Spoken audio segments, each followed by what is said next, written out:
Hi, everybody, and I'm really delighted to be here at this Sparks event. These are pretty desperate times, so we really need fresh ideas and fresh thinking. So I'm going to talk about scarcity and beyond scarcity. And we probably know that scarcity is an all-pervasive fact of our life, and it's often used as an explanation for inequality, conflict, resource crunch amidst planetary crisis. So from natural resources to housing and finance, have we become too obsessed with scarcity? My answer is yes. And in the short time we have, I will take you through a very brief intellectual journey of the term and also explore why we need to look at alternative vocabularies and praxis.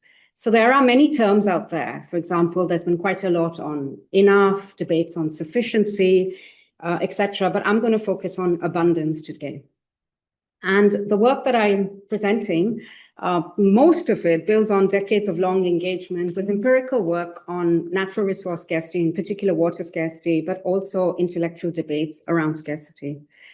So what's my argument? My argument is, of course, there are physical aspects of scarcity. We can't deny dwindling groundwater resources, ice caps melting, but in a way, mostly, scarcity is not universal or natural, and mostly it is socially and politically determined. And there is enough to go around. We are still in a period of abundance in nature in many ways, even though nature is very depleted. So we really need to focus on the politics of access, equity, and social justice, and also rethink the nature of markets, technology, efficiency, and also the logic of Homo economicus. So I want to get to a place where we can flip the logic and obsession of scarcity to begin with abundance. And abundance is defined in the dictionary as a state where there's more than enough for everybody. But first of all, what is scarcity? So as we see this quote from Jean-Paul Sartre, it sums up nicely what's taken to be a given in dominant academic and policy thinking. Scarcity is an all-pervasive fact of our lives. It has a very long history. The ancient Greeks spoke about scarcity more in terms of basic necessities, but also the questions of value and what it meant for a good life. And for centuries, scarcity referred to a time-bound dearth, a period of contained limitedness. And the old Northern French word escarte meant insufficiency of supply. But with the Industrial Revolution, according to Nicholas Zenas, we came to a period where we had expanding needs, wants, and desires, and the frustration of them. And that's when scarcity became permanent and essentialized. And its simplistic universalization led to the obscuring of many regional ambiguities and variations. Scarcity is one of the key cornerstones of modern economics.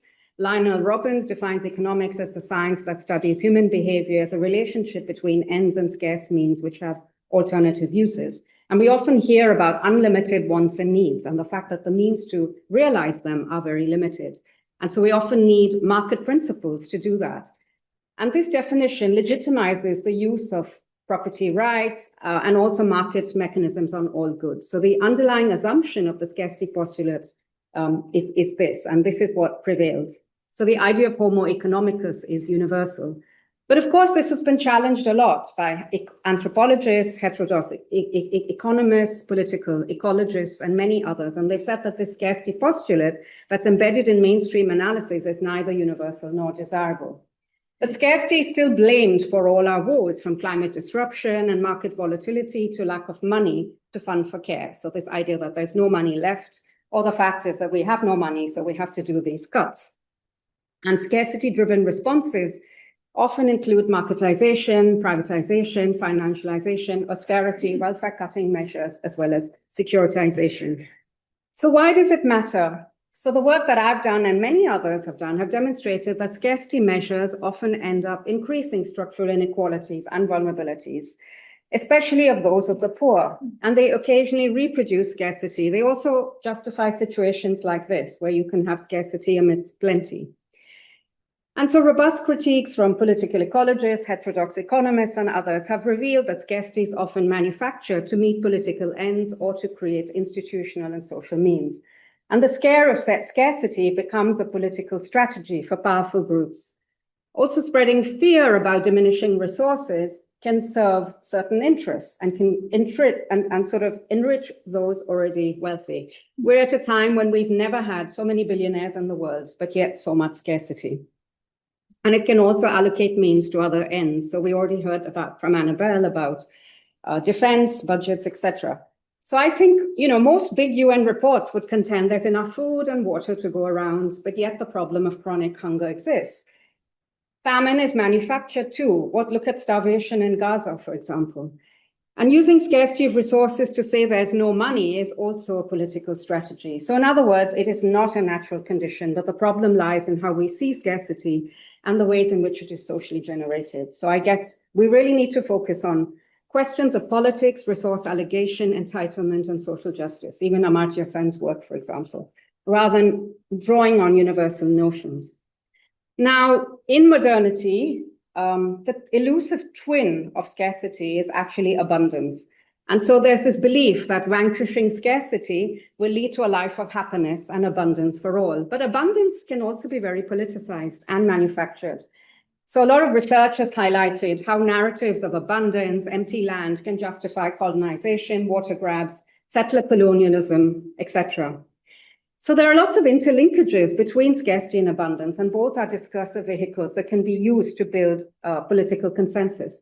But overall, it's fair to say scarcity has received far more attention in social and political thought, and also in policy debates than issues of abundance.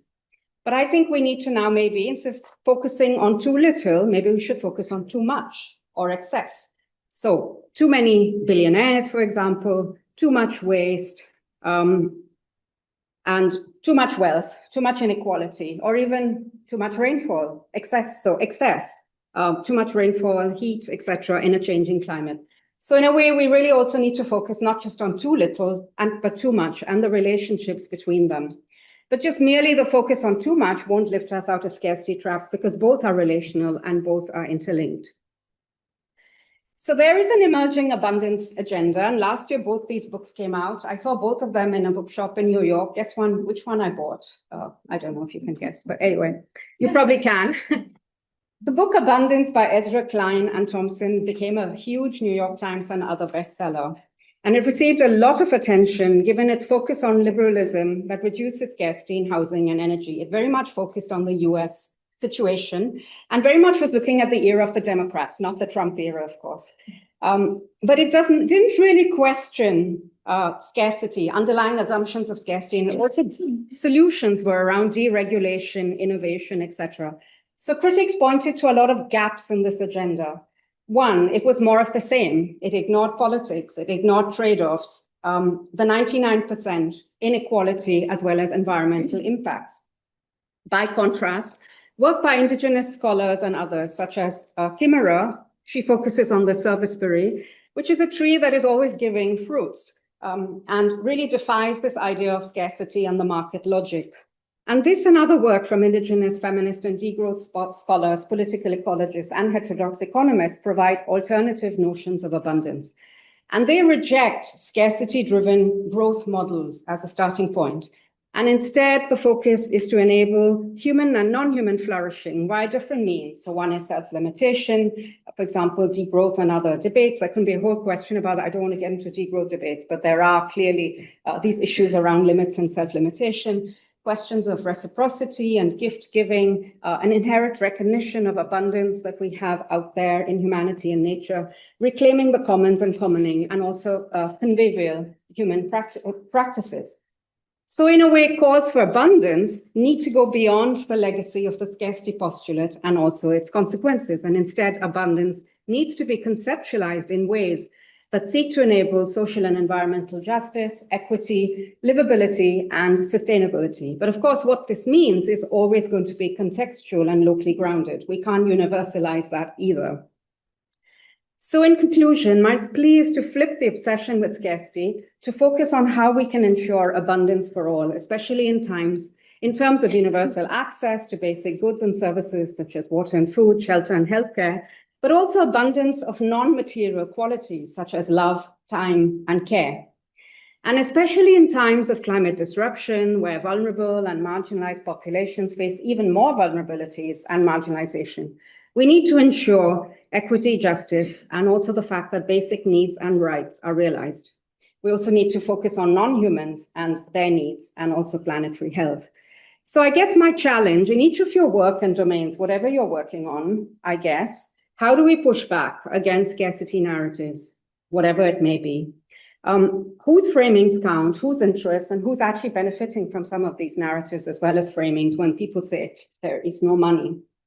And how do we find ways to ensure equitable, sustainable, and livable futures? So given the huge inequalities and environmental breakdown, and this is particularly a terrible moment that we're facing, we also urgently need to advance these alternative praxis and ways of living and being with each other and the planet. And a focus on abundance instead of scarcity is one way forward. Thanks.